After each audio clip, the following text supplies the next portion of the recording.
Hello, students. Today we'll do the lesson Lost Spring Stories of Stolen Childhood, written by Anis Jung. Anis Jung was born in Rourkela in 1964 and spent her childhood and adolescence in Hyderabad. She received her education in Hyderabad and in the United States of America. Her parents were both writers. Anis Jung began her career as a writer in India. She has been an editor and columnist for major newspapers in India as well as abroad. She has authored several books.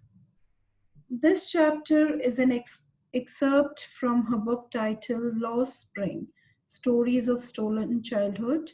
Here she analyzes the grinding poverty and traditions which condemn these children to a life of exploitation.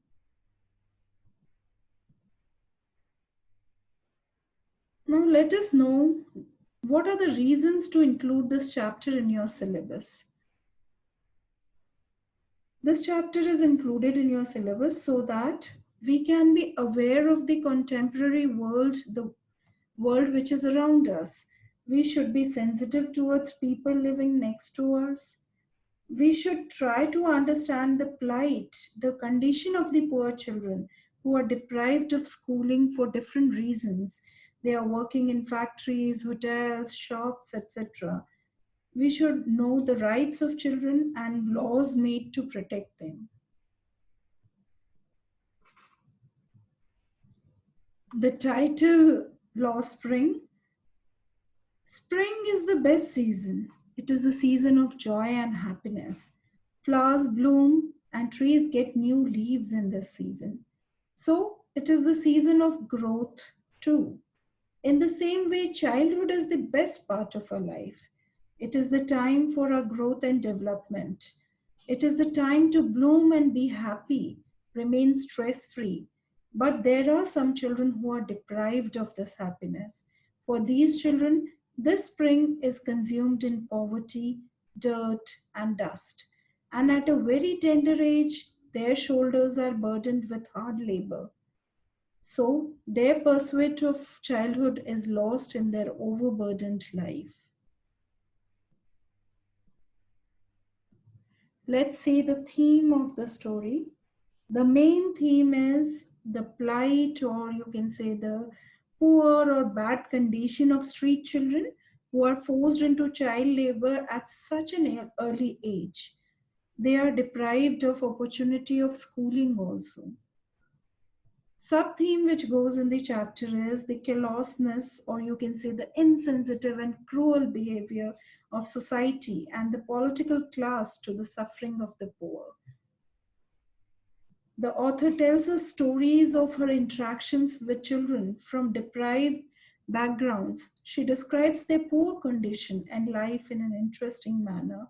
The story touches the reader and is thought provoking. The first story, which is given in this chapter, is Sometimes I Find a Rupee in the Garbage. In this story, the location is of Simapuri. It is a place, it is a settlement at Simapuri, you can say, at the outskirts of Delhi, at the periphery of Delhi, you can say.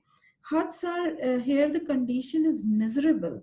Huts are made up of mud, tarpaulin, you can say, a waterproof cloth, and they are tin roofed. Poor sanitation and no sewage is there, no drainage, proper drainage system is there, no proper drinking water is available. People are compelled to live a substandard life in this area.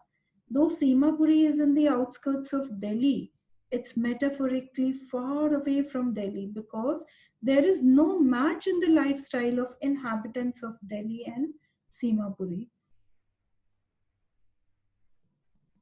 Food is more important for survival than identity.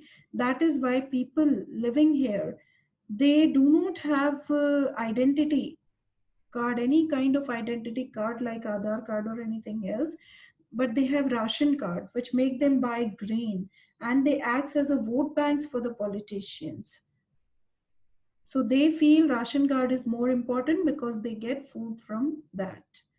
They live by rag picking. Both children and elders are rag pickers, but rag picking means differently to them. For the elders, it is the source of income, definitely. Whosoever is living in Simapuri, they are the rag pickers only. Around 10,000 people have settled there and they are doing the rag picking work. But it is different for the children. For children, it is the hidden treasure, a gold mine from where sometimes they find a coin or even a 10 rupee note. So it is having a different meaning for children. Children are deprived of schooling and fulfilling their dreams. They don't even have a pair of shoes to wear. They walk barefoot and semi naked body. So imagine the life of children in Simapuri.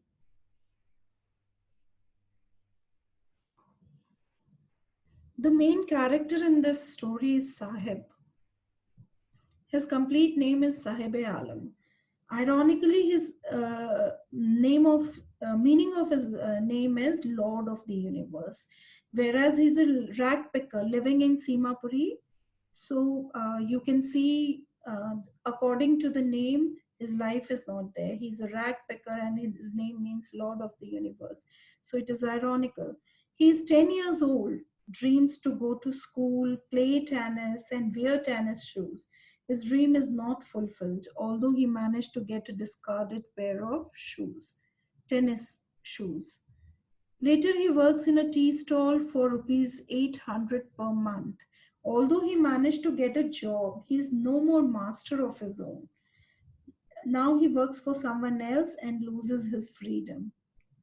He is unhappy. Why? Because the weight of the tin canister is heavier than the rag picking bag. Because the canister belonged to someone else, but the rag picking bag was his own. So that is the difference. Through the character of Sahib, we see how children are forced to work and exploited. They are exploited to such an extent that they don't get the basic meals of the day. Another story which the writer has touched upon is I Want to Drive a Car. And the location of this story is Firozabad. Firozabad is a center of India's glass making industry. Families here live by bangle making business. They have spent years after years working around furnaces, welding glasses, and making bangles. Many lost their eyesight in this process. You can feel the agony of these children. The workplace is also not suitable. They are small, dark huts having no light, you can say, and very poor ventilation. There is high temperature and the house is full of smoke. Stinking smell comes from the garbage which is lying on the street. Their houses are like dingy cells, dingy, very dark cells. Their houses' doors are unsteady. They don't have any windows in their houses. Dust of glass, which comes while cutting the glass, affects both their health and eyesight. Human beings and animals also live together in such a small place. Around 20,000 children work here, risking their eyes and health.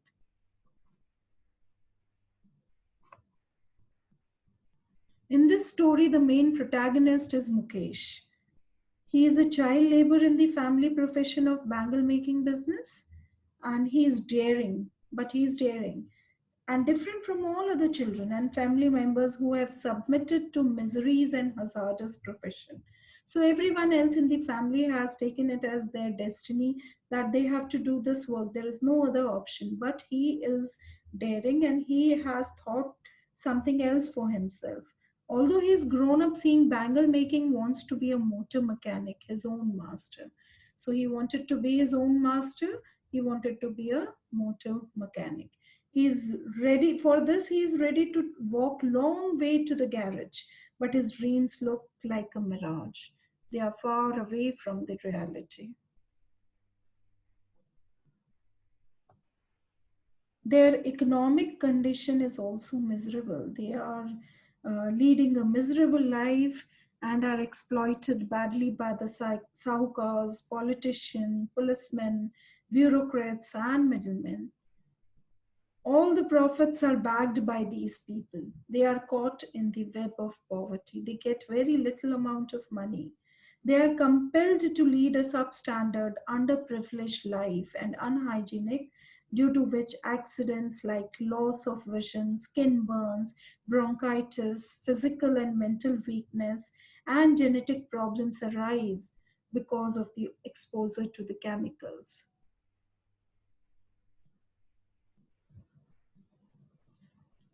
There are a few important expressions in this chapter. Let's see their meaning. Looking for. Looking for is trying to locate something or trying to discover something. Perpetual state of poverty, that is endless impoverishment, the poverty which is never going to end. Slog their daylight hours, that is struggle, they are struggling persistently, continuously during the daytime, and they are leading this precious time in making the glass bangles. Dark hutments, encampment of huts devoid of any light. There's no light in the huts at all. Roof over his head, but they are happy that at least they have a place to live. Impose the baggage on the child. They are forced with the burden of profession on the child. From family to family, it is passed on from generation to generation, and all the children have to accept their destiny for doing this glass business, for making these glass bangles in the unfavorable conditions in their houses. A lot of figure of speech is also used in this chapter. First one, if we see the name of Sahib Alam, which we have discussed earlier also, it means the Lord of Universe, and it is directly in contrast to what Sahib is in reality. In reality, he is a rag picker. So, irony has been used here. In the second, garbage to them is gold. Hyperbole has been used here because the story starts with this only. Sahib, when says, sometimes I find a rupee in the garbage, he uses this figure of speech. He addresses the garbage as gold. Hyperbole has been used here. What is hyperbole? Hyperbole is exaggeration of something. So it is used to tell that what that garbage mean to the children. Third one is drowned in the air of desolation. Again, hyperbole has been used here because the author is talking about an old temple in Udupi that has become so old and deserted, desolated. It is no longer in use. So, hyperbole has been used. It won't be like that exactly. So, it has been exaggerated. That is why we can say hyperbole has been used here. Then comes Simapuri, a place on the periphery of Delhi, yet miles away from it. It is metaphor has been used here. Symbolically, they are telling that it is far from the standard of living of Delhi. Simapuri is completely opposite to it. So it has been compared in that sense. Similarly, as her hands move mechanically like the tongs of a machine, I wonder. So the author says when she's the women working and her hands are moving so quickly. So her hands are compared with the tongs of a machine. They are moving so fast. So comparison has been used. Simile has been used because like word is used there. So like the tongs of a machine. So for comparison, simile is used here. She still has bangles on her wrist, but not light in her eyes. Sharp contrast has been used here uh, by telling that there is no light in her eyes, but still she is wearing the bangles in her wrist. It is a comment on the poverty and helplessness of the bangle makers, you can say. So this story has been beautifully written by the author to tell us, to make us aware about our surrounding, how poverty has stricken in so many areas, and the children are living miserable life, about child labor, so many other aspects she has touched. So I hope you have understood this. Thank you.